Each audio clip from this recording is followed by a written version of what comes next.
Bueno, y seguimos en ¿Quién tiene la razón? Y estamos con Fernando Vivas, sociólogo, y Daniel Parodi, historiador, para tratar de entender un poco lo complejo del panorama del escenario político peruano, político judicial, ¿no? Porque cada semana, cada día hay una sorpresa nueva. Les doy las gracias en principio a ambos por acompañarnos esta noche y quería empezar escuchando una entrevista que tuvimos más temprano con el ministro de Energía y Minas, Juan Carlos Liu, que habló de dos temas claves, de dos temas importantes que queremos entender cómo pueden terminar afectando, cómo están afectando al gobierno. En principio, lo ocurrido en Villa El Salvador. Hoy ascendió a 26 el número de fallecidos producto de esta tragedia, la explosión de este camión cisterna en Villa El Salvador, producto de la falta de fiscalización, y así lo admite el propio ministro de Energía y Minas, pero también habló sobre el tema Odebrecht. Vamos a escucharlo mejor.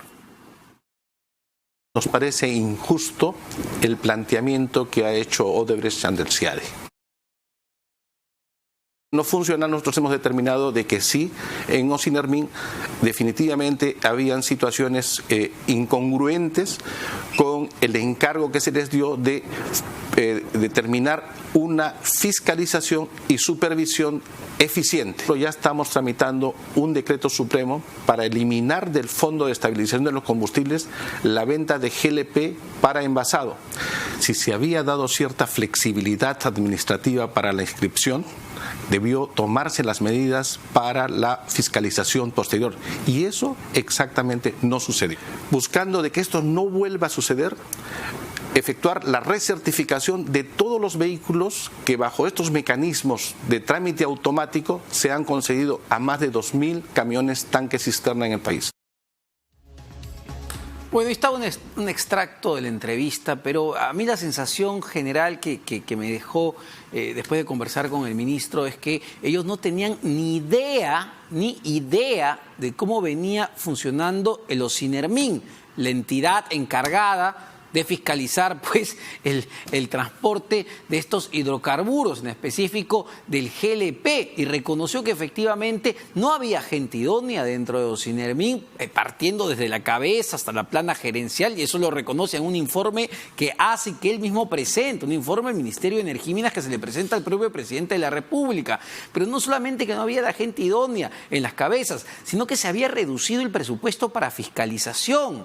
Se redujo del 28%, digamos, del presupuesto total a un 18% de lo que respecta al sector. Es decir, había bajado la cantidad de plata que había para fiscalización, había menos fiscalizadores y, por último, ni se fiscalizaba, que fue lo que terminó pasando con este camión al cual se le dio la autorización para operar debido a una declaración jurada, es decir, sí, mira, sí tengo todo lo necesario, bueno, te creo y te lo doy, pero luego no te fiscalizo.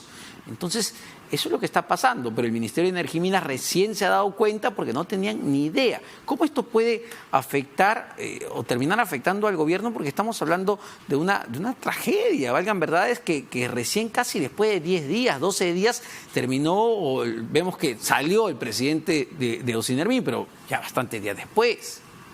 Daniel. Bueno, yo creo que es un tema estructural, es decir, partimos de la premisa de un país cuya virtud en cierto sentido y cuyo defecto en el otro es la informalidad. Es decir, si nos ponemos a pensar cuántos accidentes a la semana tenemos en el transporte público interprovincial, cuántas víctimas a la semana tenemos por buses que van a excesos de velocidad, las cifras son inmensas. Este accidente con este camión que transportaba gas está dentro de ese esquema que las cosas se hacen en este ramo y en muchísimos otros ramos sin ninguna fiscalización. Entonces, el Perú en general, permíteme la generalización, las cosas se hacen de esa manera, y permíteme relacionarlo de algún modo con el Congreso que acabamos de elegir. ¿Por qué? porque están en juego los primeros pasos para una formalización, es decir, los primeros pasos para una reforma política, para una reforma judicial, para un fortalecimiento de las instituciones, para un fortalecimiento de la lucha anticorrupción. Son los primeros pasos, son los primeros cimientos, ¿no? O sea, ha tenido que renunciar el responsable político, pero a mí no me sorprende nada porque somos un país que se ha hecho, que se ha formado de la informalidad. No es bueno ni malo, es el resultado de nuestro proceso sociopolítico de los últimos 50 años y estos son los resultados. Claro, pero a mí sí me da una sensación de no sé qué, el saber que dentro del propio Ejecutivo no tenían conocimiento de cómo estaba funcionando una entidad tan, pero tan sensible como es el Ocinermin, una entidad encargada de supervisar, de regular todo el mercado energético, el mercado de combustibles y el mercado y el sector minero. Sí, por eso lo de la informalidad es una respuesta interesante, importante, pero tiene que ver más con los empresarios, los emprendedores que se dedican a esto, ¿no? Y en realidad, en un área tan delicada como el transporte de gas, no debería haber informalidad, y eso sería algo interesante que saquemos como lección de esa tragedia. Hay ciertas áreas del mercado donde la informalidad tendría que ser cero, pero acá lo que estamos viendo son problemas de gestión. Y aunque sea por una desgracia, sí me parece importante que salga un ministro a explicar, porque eso es lo que queremos. Ya la agenda anticorrupción es muy importante, pero necesitamos un gobierno que demuestre qué está haciendo, cómo se defiende de los errores, cómo promueve sus obras. Y aquí estamos viendo, bueno, pero no te sorprendas, el Estado es demasiado grande como para que un presidente y sus ministros estén al tanto de todo, ¿ah? Lo importante es que sin necesidad de estar al tanto de todo, en toda la cadena de mando y en todas las instituciones públicas.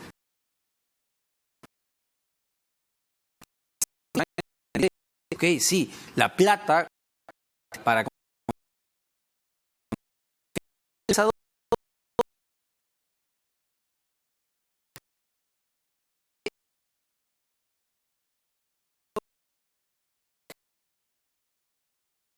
el propio ministro admite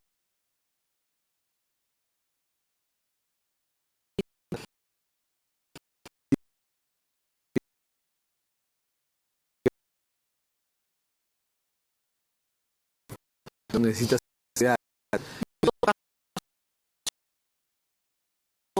eso. Villa Salvador tendría que ser uno de los temas de agenda del próximo Congreso para fiscalizar. O sea, la agenda de reformas es importante, es clave, queda poco tiempo, hay que impulsarla y va a ser complejo por la fragmentación, pero también está la otra parte, la parte de la fiscalización. Sin duda, como dice Fernando, acotando un poco lo que yo mencionaba de la informalidad, hay áreas más sensibles que otras, es decir, la seguridad de evitar una explosión que acabe con 25, con 50, con 100, con 500 vidas humanas es necesariamente prioritario. El transporte del gas y otras áreas adyacentes que implican seguridad es necesariamente prioritario, y dado que ha ocurrido este desastre tiene necesariamente que colocarse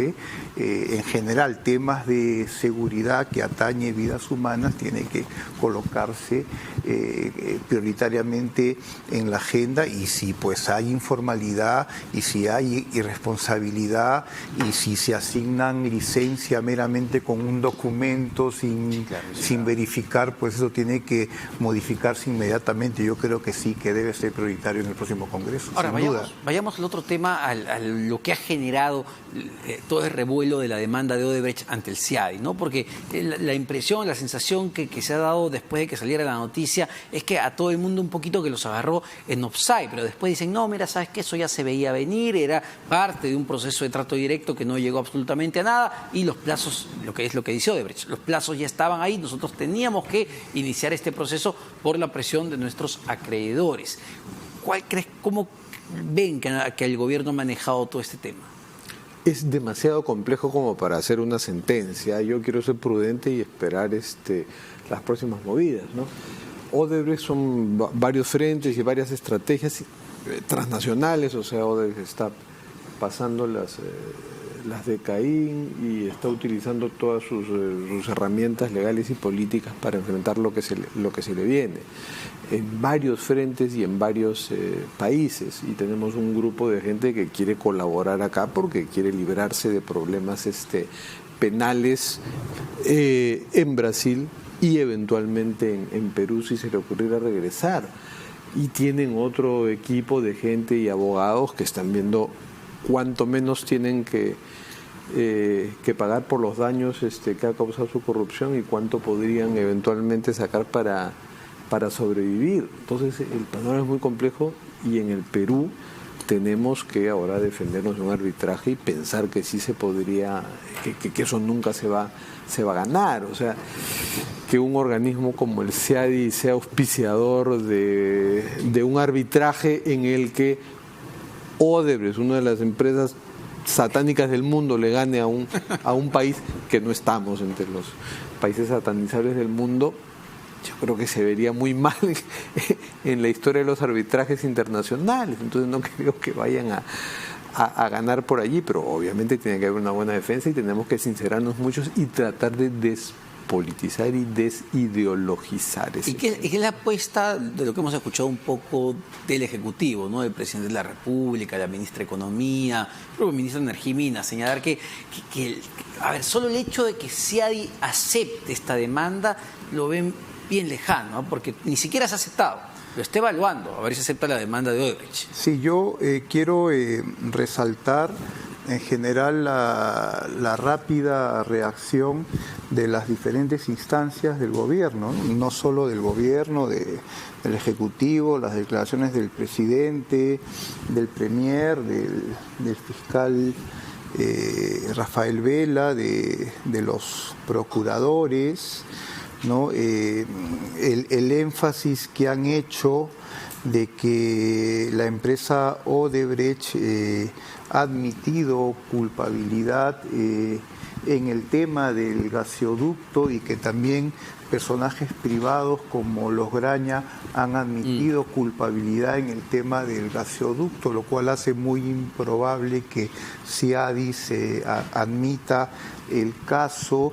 Y un tema en el contexto interno, porque hay muchos intereses que hace tiempo se quieren tirar abajo el trabajo de los fiscales y del equipo anticorrupción de la Fiscalía, mantener la tranquilidad y evitar esta campaña también que ha surgido en contra de los fiscales, en contra del acuerdo, que quieren aprovechar esta demanda de Odebrecht, ¿no es cierto?, para decir, ya ven, los fiscales Vela y Pérez, el acuerdo pésimo y todo lo demás. Entonces, evitar el aprovechamiento político de aquellos que quisieran retroceder estos acuerdos, que para mí son positivos y que están permitiendo que el país conozca. Pero quizá habría que diferenciar ahí, Daniel, las posiciones en función a quién, ¿no? A ver, a mí sí me queda claro, es mi opinión, de que Pedro Chávarri y Tomás Gálvez evidentemente pues están interesados en votar y detestan a Rafael Vela y a José Domingo Pérez. Pero hay gente Jaime Altao, que está en su derecho pues de criticar. Por supuesto, no, ahí hay pequeños ajustes de cuentas dentro de fiscales que son apenas algunos actores en esta gran trama. Pero sí, ojo, dicho que es importante desideologizar el asunto, no, hay que estar bien claros que aquí está en discusión todo un modelo de asociación público-privada, de corrupción público-privada que tenemos que revisar.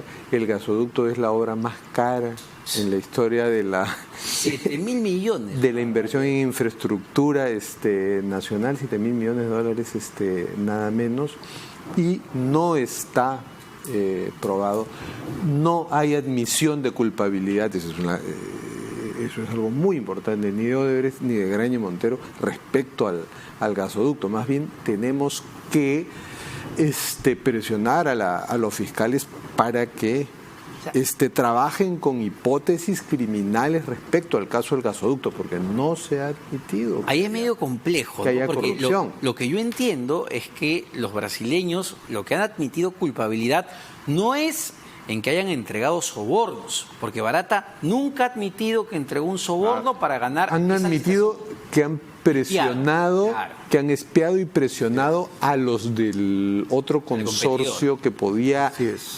quitarles el proyecto, incluso ya va a haber algo que sí se puede decir, o sea, sobornaron a un bon vivant por ahí, que es un sinvergüenza de Brignardello, que era amigo de un italiano que era el gerente de uno de los consorciados y logró que se autodescalifique. Vamos, Fernando, porque ellos también tienen su propio juego, es decir, ellos saben que el gasoducto del sur es una concesión sumamente importante, donde tienen mucha plata invertida y no les conviene tampoco aceptar que pagaron coimas, ¿no? Claro, se han cuidado mucho de eso y habría que revisarse críticamente si es que los fiscales no han tenido una estrategia donde manejen en el fondo la convicción de que sí ha habido corrupción. Yo la tengo, he investigado el caso, que sí ha habido corrupción en el caso del gasoducto, porque el gobierno, mientras Odebrecht hacía su estrategia de espionaje industrial para que se autodescalifique la otra parte, el gobierno no postergó los plazos como pedían los otros y apuró las cosas para que Odebrecht pudiera llevarse como postor único, porque finalmente fue postor único, esa obra. Entonces sí hubo toda una concertación de voluntades técnicas y políticas para que Odebrecht se llevara la gran obra del gasoducto. Pero creen que, a ver, si de iniciarse este proceso arbitral en el CIAD y con todas estas complicaciones, pueda generar ruido al proceso de colaboración eficaz que ya tiene la brasileña con los fiscales peruanos, y también ya en un marco donde va a haber un nuevo Congreso, en un marco donde los políticos van a estar ya pensando en el 2021 y donde siempre el tema Odebrecht puede ser una buena piñata. Donde va a haber la comisión gasoducto. La comisión y espero que no, y ahí discreparía con Daniel, que deba ser una agenda de este Congreso. Tú lo preguntaste, lo de la tragedia de Villa El Salvador, espero que no, sería muy morboso que alguien plantee la comisión tragedia BES. No, por favor, eso ya tiene otros causas. Yo por el contrario, es decir, por lo que veo la correlación de fuerzas por lo que hasta ahora parece va a ser la correlación de fuerzas en el próximo Congreso, yo espero en términos generales, más allá del caso específico del gasoducto, espero un respaldo del Congreso a la Fiscalía Anticorrupción y al acuerdo que se ha logrado con Odebrecht y que se consolide. Ese es el camino a seguir. Tengo cierta suspicacia, y es suspicacia solamente, de que este evento, de que esta denuncia haya estallado ahora, es decir, poco antes de que se instale un Congreso que aparentemente va a tener una mayoría favorable a la lucha anticorrupción, favorable al equipo anticorrupción de la Fiscalía, a las reformas del gobierno y tal. No sé qué hay detrás, pero yo creo que a donde debemos apuntar es a consolidar el camino que estamos siguiendo y la lucha anticorrupción. Espero que ese sea el camino. Ahora, pasemos un poquito ya a la visión que tienen del próximo Parlamento que se va a instalar. Los hechos son que va a ser fragmentado, no hay una mayoría aplastante. Vemos, por ejemplo, que para la mesa directiva los partidos del Centro, Acción Popular, APP, Somos Perú, Partido Morado se están poniendo de acuerdo para la mesa directiva, pero para alcanzar la votación para reformas va a ser mucho más complejo. ¿Cómo evalúan, digamos, a este Congreso que ya en los primeros días hemos visto algunas peleas en Podemos, en un PP, también algunas discrepancias, el propio FREPAP? Hay una fragmentación evidente porque simplemente es aritmética. Contamos que hay 8 o 9 bancadas y partidos. Esa fragmentación es obvia. No, hay una fragmentación mayor y que nos preocupa más, que está en definición, en deconstrucción, que es la fragmentación al interior de las bancadas, porque con el tiempo se ha desarrollado La idea de que muchos candidatos llegan al Congreso con plataformas políticas, los partidos los usan y los dejan para llegar al Congreso o eventualmente a la presidencia. Entonces Acción Popular vemos que es un grupo de gente que se jacta de, como tu anterior invitado, el congresista electo Burga, que se jacta de que en su reunión de bancada no hubo líderes del partido, ¿no? Como si eso fuese algo para celebrar. Por lo menos los líderes del partido te podrían garantizar cierta argamasa programática, ¿no? Entonces, ¿cómo se va a comportar esa bancada? ¿Como un bloque disciplinado en base a una doctrina? No. En algunos casos van a votar a la libre. Y eso es lo que nos preocupa, ¿no? Entonces esperamos, recién se están conociendo entre ellos. A quién elijan de presidente del Congreso para la mesa directiva, eso realmente me es secundario. El asunto es qué tan consistentes van a ser cada bancada internamente para que pueda buscar el consenso con las otras. Ahí es donde yo veo el mayor peligro, ¿no? Yo tengo una lectura un poquito más optimista. Ajá. Por la coyuntura.